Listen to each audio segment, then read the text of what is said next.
in Japan, and he was talking about like what they were discussing. What do you think about Westerners trying to translate old Zen literature and stuff, and because it's like definitely difficult. And I found when I'm reading a lot of Eastern books, it's like, especially when they're written like from lineage, like I'm reading a Tibetan book right now, and it's like I can't help but feel like so much is getting lost in translation. You know what I mean? Oh yeah. But so like they're talking about this issue, right?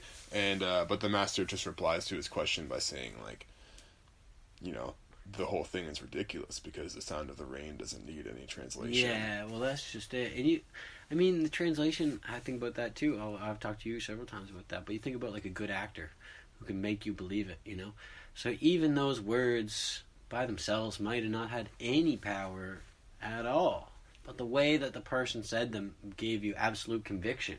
And I think we've looked back on history and that and be like, what did he say? Well, he said these things, but how did he say it? Yeah. You know what I mean? Like, Hitler is a great example of that. What did he say? Well, this all sounds good on paper.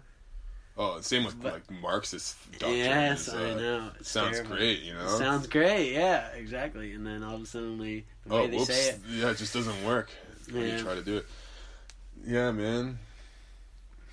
Anyway, yeah, the person definitely has a lot to do with it for sure, and I mean that's why Wim Hof has been so inspirational. That guy, Wim Hof, is the Iceman. For anyone that doesn't know, and he's what basically inspired me and Taran to do cold exposure and training because he says that he can cure diseases by breathing and cold exposure. And Joe Rogan did a thing, but there's a Vice documentary about it, and this guy is like, all right, I've heard about this, I'm going to go see what it's like with Wim Hof, and he goes to live with him for a while. And then I think it was only after a few days, 3 or 4 days, the guy comes up to the camera and he's like, there's something about this guy, the charisma, if he told me to drink poison, I would. I was like, yeah. What kind of thing is that to say? So he's basically inspiring all these people with his charisma, which is amazing. It's a good thing. But imagine if he was convincing people to drink poison. He could do that with his power. Well, it just comes back to Spider-Man. Fucking great power comes great responsibility. Yeah. It's like, because like Hitler had that power too. Yeah. He was an incredibly good speaker and was passionate, you know, and he like brought people to, he unified the people and got them aimed at a single cause and like unified a nation and you know, that's not necessarily a good thing if I just leave it at that. Like, you know, those things sound good, but yeah.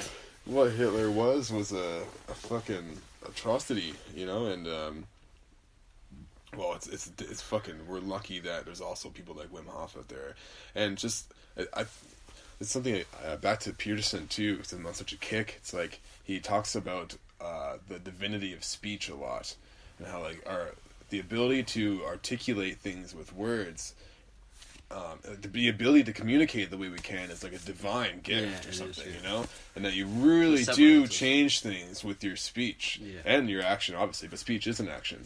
Yeah. So, you know, and I think about that too with, I'm not sure if I've said this on the podcast or not, but how, like, when people are speaking, like, into an Instagram video or a YouTube video or whatever, broadcasting themselves on the internet, it's like you're standing on a giant podium with a crowd as far as the eye could see. You know, like Ozfest in Russia or something. Yeah. And it's like... better have something worth saying. It's exactly it. You know, I'm shocked people... Maybe I shouldn't be that shocked. Maybe I'm naive. But I guess I was going to say that I'm shocked people don't speak with more care. Yeah. You know, and it's like... It's... I think... social matters and all this, to wrap things up, I think that it's going to get better and it's going to get worse. It's going to be interesting to see how good it gets. It's going to be interesting to see how bad it gets. It's going to be painful to see how bad it gets. But I hope that the good outweighs the bad.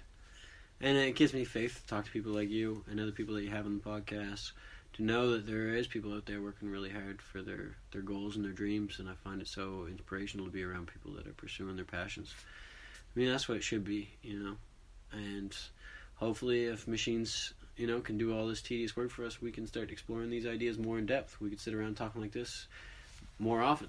Mm-hmm. More intelligent people that would have more free time because they don't have to do tedious, meaningless tasks, you know. So hopefully things move on for the better, I hope.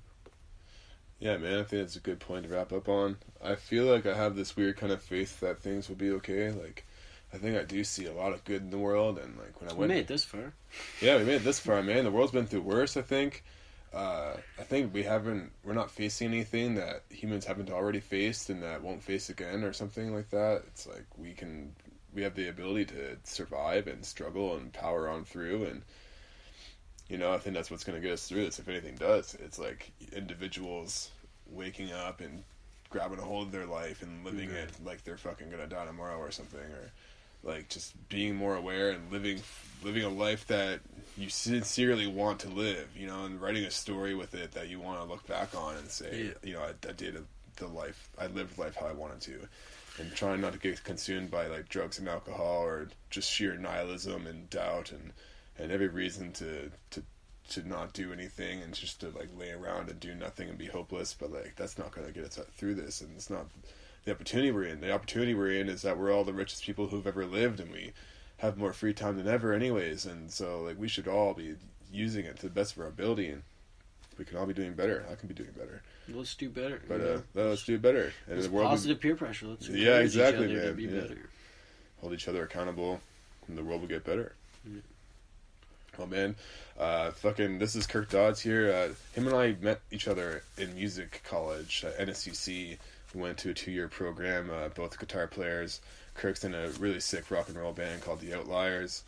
You guys just dropped a new music video recently? Are you going to? Or we dropped one a few months ago, but we're hoping to drop a couple more before this whole album finishes.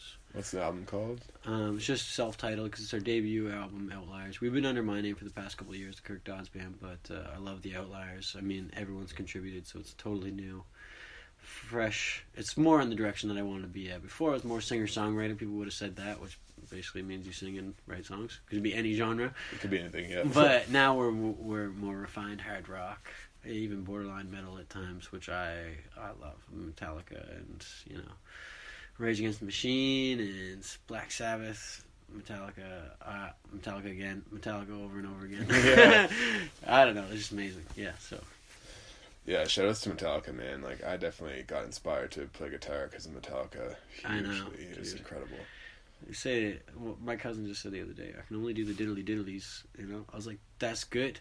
Not many people can do that, you got Kirk Hammett made his bread and butter on that, so, like, don't take that for granted, dude. You can play the guitar. You can keep going. Yeah, that's sick.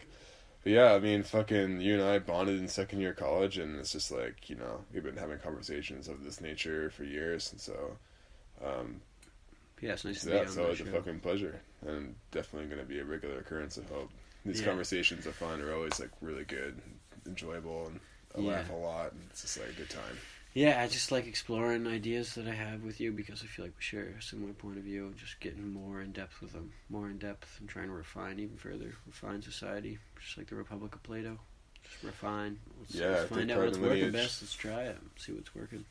And I think too, like something that's interesting is like the fact that you and I have known each other for a number of years at this point. Like, it's been 6 years. We've like known each other at least a little bit. Yeah. So it's like, it's cool to have long-term friendships because you see each other grow and you see each other like go through like trauma and like whatever the hell. Heartache, heartbreak, good times, bad insanity. times. Yeah. You watch your mental breaks. Oh man. Everything. Good friends, bad friends. Every scenario. Shit, piss, puke. Shit, piss, puke. All that stuff. Yeah, you become brothers. Yeah. Yeah, I think people need to have relationships like that. Yeah, good times and bad. It's not all good times. Everyone wants the good times. No. You guys stick around. Yeah, see each other times. grow. Yeah, man. Well, fucking, it's been a pleasure, and we'll have to get together and jump in some frozen lakes some more and talk some more. We will. Right on, man. All right, good night. All right. Piece of shit. Love you, piece of shit.